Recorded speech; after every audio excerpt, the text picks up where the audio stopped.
Mankind is always looking in its fundamental sense for what truth and knowledge is, whether it's through spiritual awakening or through perception, through learning, through observation. And we're on a path that we always want to understand more about reality. But besides that, better understanding nature, we can live more in harmony with nature and utilizes aspects of nature that lead to a better way of producing renewable, clean energy sources that are positive towards the environment and positive to our human connection with our interconnection with the environment and the universe as a whole. We're looking at a theoretical and experimental work that displays and shows this intimacy of connection, that we are all interconnected. Now beyond that, if we really understand nature in this harmonious, remote, interconnected level, at this fundamental level, we can utilize these forces in a positive manner to support human life, but all life. I search for truth and knowledge and disseminate it, not just for mankind, but for all existence. Because I see everything as all one in the wholeness of it.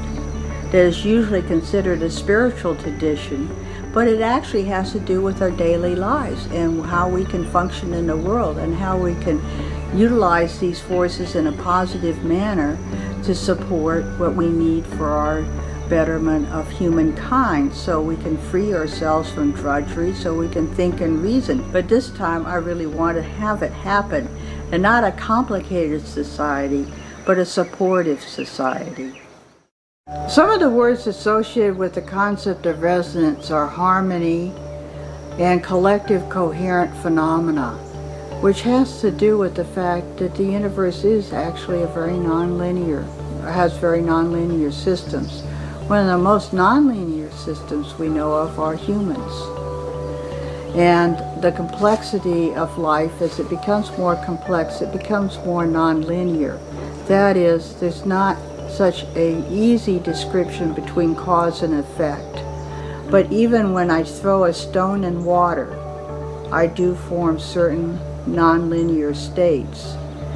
It's just part of the fundamental aspect of reality.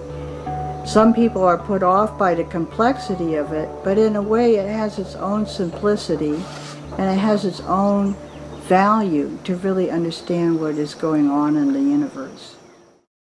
I think we're all infinite beings, and this may be a concept that's hard for people to understand because they think of themselves as individuals and separate from and distinct from all existence as well as other humans. But I actually think that a lot of the brain is not a generator so much of knowledge and a storer and a recipient.